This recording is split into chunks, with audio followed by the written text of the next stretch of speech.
Welcome. আজকে আমরা class 11-এর ফিজিক্সের এমসিকিউ কোশ্চেন 2022 আলোচনা করব।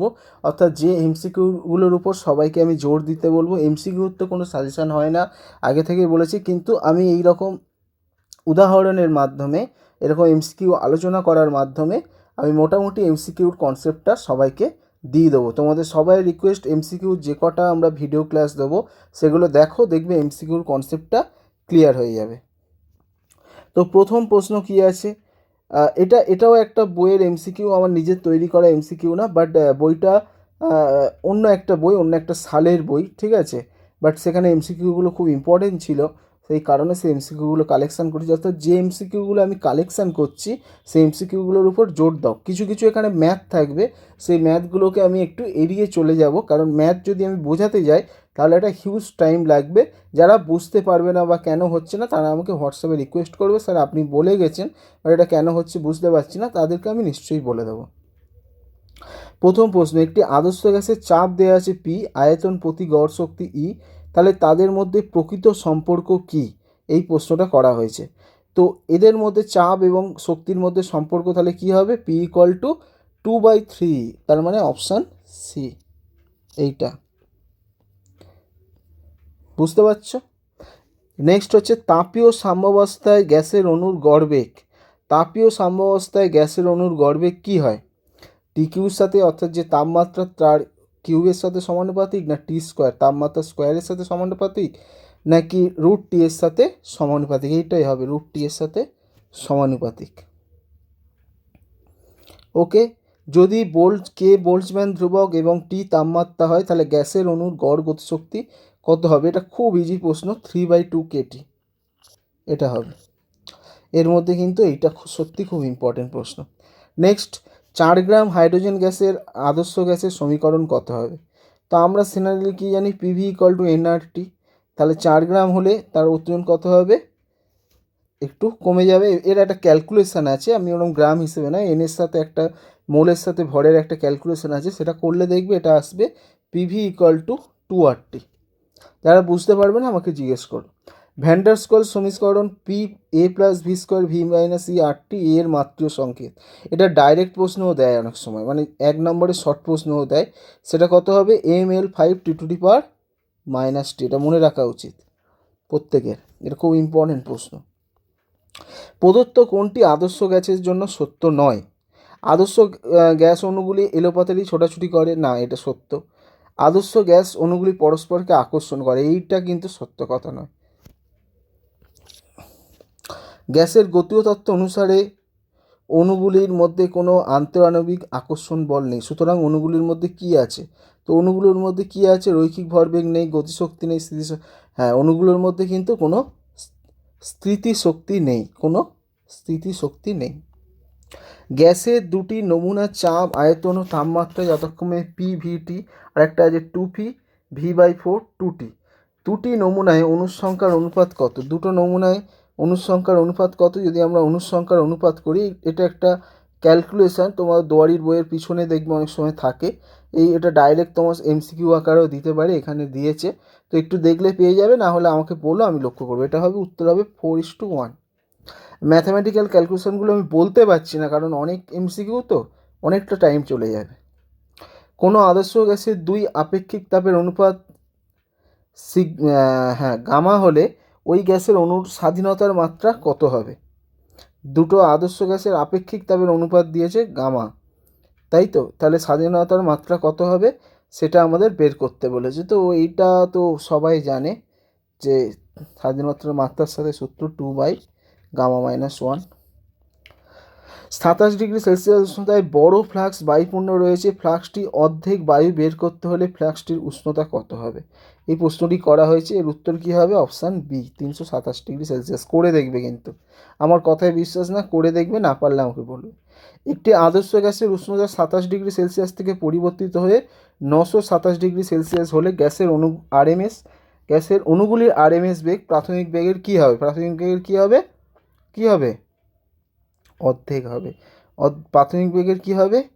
না, অর্ধেক হবে কী করে? 900, না না না না, এটা হচ্ছে ক্যালকুলেশন, না, দ্বিগুণ হবে, দ্বিগুণ হবে। অপশান বি, দ্বিগুণ হবে, সরি। একই উষ্ণতায় অক্সিজেন ও হাইড্রোজেন অণুর আরএমএস বেগের অনুপাত, এটা মানে সি এর সাথে যে অনুপাতটা আছে সেটা অনুপাত করলেই তোমরা পেয়ে যাবে। এটা একটা অঙ্ক প্রাইস স্যারই করায়, এটা হবে 1:4। কেন হচ্ছে, কী জন্যে হচ্ছে, এইগুলো কিন্তু বারবার বলছি, নিজেরা চেষ্টা করো, না পারলে আমাকে বলো, আমি নিশ্চয়ই বলবো। কারণ এমসিকিউ এখানে যদি ডিসক্রাইব করে বোঝাই তাহলে অনেকটাই সময় লাগবে, বাট যে এমসিকিউগুলোর উপর জোর দিচ্ছে তোমরা সেগুলো কিন্তু জোর দাও, কারণ এই ধরনের প্রশ্নই আসবে। একটি আদর্শ গ্যাসের উষ্ণতা স্থির রেখে চাপ বৃদ্ধি করলে গ্যাসের অণুর গতিশক্তির কী পরিবর্তন হবে? বৃদ্ধি পাবে, গতিশক্তির বলেছে, না বৃদ্ধি পাবে না, হ্রাসও পাবে না, কোনো পরিবর্তনই হবে না, অপশান সি।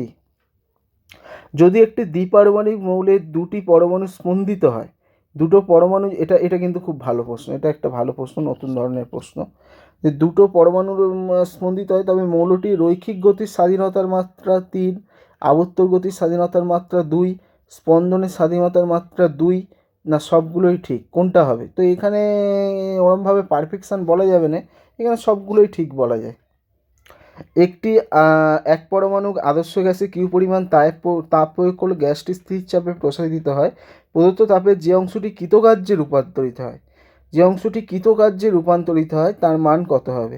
তো রূপান্তরিত হয় তার মান কিন্তু কত হবে? 2/5। 100°C উষ্ণতায় গ্যাসের অণুর গড় বর্গবেগের বর্গমূল ভি, যে উষ্ণতায় গড় বর্গবেগের বর্গমূল √3 হয় সেটা কত? সেটা যদি আমরা দেখি সেটা হবে 846°C। এক মোল এক পরমাণু গ্যাস যার গামা = 5/3, দ্বিপরিমাণু গ্যাস গামায় মানে CP/CBর অনুপাত 7/5, এটা সূত্রে ফেললেই এসে যাবে। এটাও কিন্তু এই ধরনের কিন্তু এমসিকিউ দেয়, আবার ডাইরেক্ট প্রশ্ন ওটা পেয়ে যেতে পারো। তো এটা হবে কি, উত্তর হবে কিন্তু তোমরা যদি করো, এটার উত্তর আসবে এরটা। টি পরম উষ্ণতায় এক মোল দ্বিপরমাণু গ্যাসের মোট গতিশক্তি কত হবে? টি এক মোল, এক মোল কথাটা কিন্তু মাথায় রাখবে, এখানে এক মোল তার মানে এটা কত হবে? 5/2 RT। কেন হচ্ছে, কী জন্যে হচ্ছে, যেহেতু এমসিকিউ শুধু উত্তর বলছি, কেন হচ্ছে কী জন্য হচ্ছে অনেকে প্রশ্ন করতে পারে, কিন্তু তাদের উত্তর একটাই, যে প্লিজ আমার সঙ্গে যোগাযোগ করো বা নিজেরা চেষ্টা করো, প্রথমে স্যারের সাহায্য না নিয়ে নিজেরাই চেষ্টা করো, এটা খুব বেটার আমার সাহায্য না নিয়ে, ঠিক আছে? তারপরে আমি নিশ্চয়ই বলবো। এই ধরনের এমসিকিউ ইম্পর্টেন্ট, সেই জন্য এই ধরনের এমসিকিউ করছি। নেক্সট অন্য একটা, এবারে আমরা থার্মোডাইনামিক্সের কিছু প্রশ্ন এমসিকিউ নিই। তো থার্মোডাইনামিক্সের কিছু এমসিকিউ নিয়ে আসছি। প্রথম প্রশ্ন দেখার আগে 10-এর দাগের প্রশ্নটা দেখব। 10-এর দাগের প্রশ্নটা কিন্তু খুব গুরুত্বপূর্ণ একটি প্রশ্ন।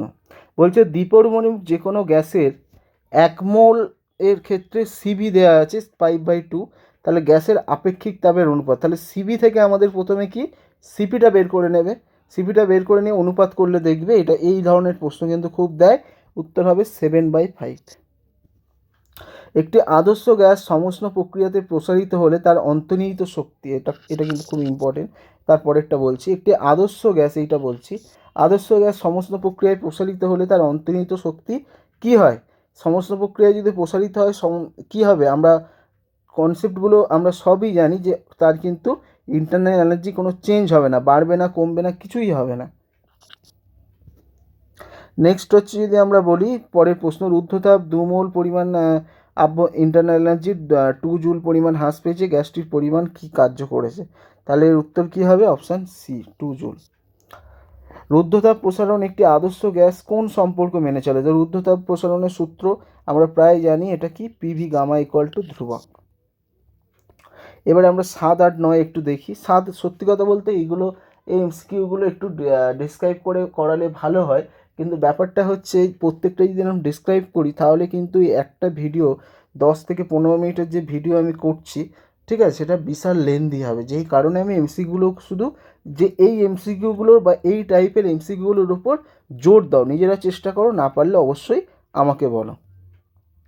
8-এর দাগের প্রশ্ন, চিত্রে প্রদর্শিত আবর্তন চক্র A to B, B to C to A, এখানে ভালো করে লক্ষ্য করে দেখো, A থেকে B, B থেকে C, C থেকে A অবস্থার পরিবর্তন হলে মোট কৃতকার্য, তাহলে মোট কৃতকার্য পিবি থেকে যদি আমরা বার করি, এই ট্রায়াঙ্গেলের ক্ষেত্রফলটা বের করলে তোমরা বুঝতে পেরে যাবে যে এর মানটা কত হবে। ট্রায়াঙ্গেল প্লাস এই রেক্ট্যাঙ্গুলারও নিতে হবে, কি পয়েন্ট দিয়েছে দেখি, A থেকে B, B থেকে C, C থেকে A, হ্যাঁ শুধু ট্রায়াঙ্গেলের। তো 8-এরটা তাহলে উত্তর কি হবে? 8-এরটার উত্তর তোমরা করে দেখবে। সিম্পল একটা কনসেপ্টে বলছি, যদি 8-এরটার আমরা ট্রায়াঙ্গেলের ক্ষেত্রফল করি, তো সিম্পল একটা কনসেপ্টে যদি আমরা বলি এ থেকে বি, বি থেকে সি, তো এখান থেকে 10Q -3 PdV, এটা একটু ডেসক্রিপশান করে বোঝাতে হবে। এটা উত্তরটা বলে দিচ্ছি, তোমরা একটু দেখে নেবে। আমি বলে দেবো নিশ্চয়ই, ডেসক্রিপশান বলে দেবো। এখানে একটু বোঝানো ভেবেছিলাম, কিন্তু লক্ষ্য করতে হবে ব্যাপারটা। নেক্সট হচ্ছে হাফ ইন্টু, মানে যদি ট্রায়াঙ্গেল করি, হাফ ইন্টু লম্ব ইন্টু ভূমি, 4 একক। ঠিক আছে, আমি এটা ডিসক্রিপশানে পরে বোঝাবো, কোন দেখলে হবে না, অন্যগুলো বলতে পারবো না। 7এরটা 1 অ্যাটমসফিয়ার 1 গ্রাম জলকে স্টিমে পরিণত করতে 169 জুল শক্তি প্রয়োজন। জলের বাষ্পীভবনের ঋণ তাপ 540 ক্যালোরি পার গ্রাম। সিজিএস পদ্ধতিতে স্টিমের আয়তন কত হবে? তো উত্তর হবে কি অপশান বি, অর্থাৎ 1671 সেমি কিউ। কেন হচ্ছে এটা প্লিজ ডিসক্রিপশান করতে বলো না, কারণ এটা বললেই সময়টা চলে যাবে। রুদ্ধতাপ প্রক্রিয়ায় কোনো গ্যাসের আপেক্ষিক তাপ কত হয়? এটা কিন্তু খুব ভালো প্রশ্ন, এটা ডাইরেক্ট প্রশ্ন দিতে পারে, আবার এমসিকিউ দিতে পারে। এটা হবে 0।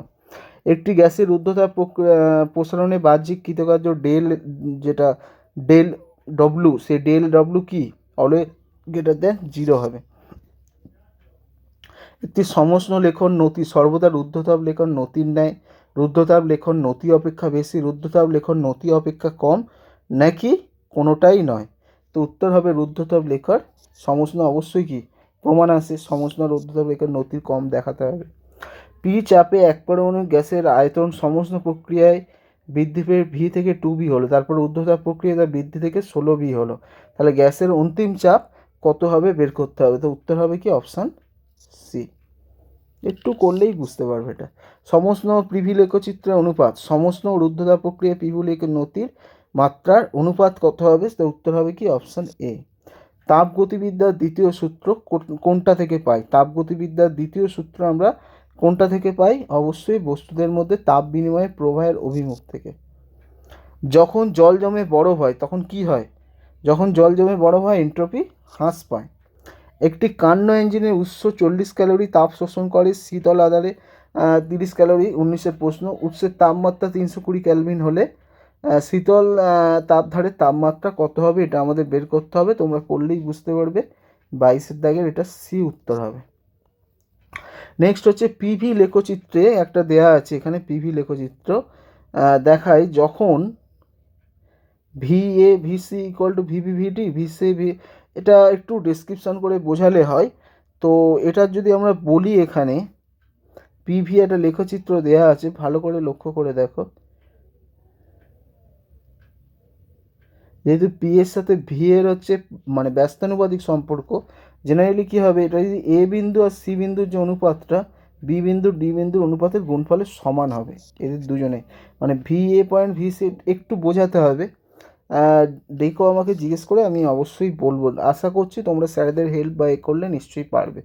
25-এর দাগের যেটা, সেটা হলো কান্ন ইঞ্জিনের উৎসের তাপমাত্রা 127 ডিগ্রি সেলসিয়াস, তাপগ্রাহকের তাপমাত্রা 27 ডিগ্রি সেলসিয়াস। যদি উৎসটি 40 জুল তাপ সরবরাহ করে থাকে তাহলে ইঞ্জিন দ্বারা কৃতকার্য কত হবে বের করতে বলেছে। তো এর উত্তর কত হবে? 10 জুল।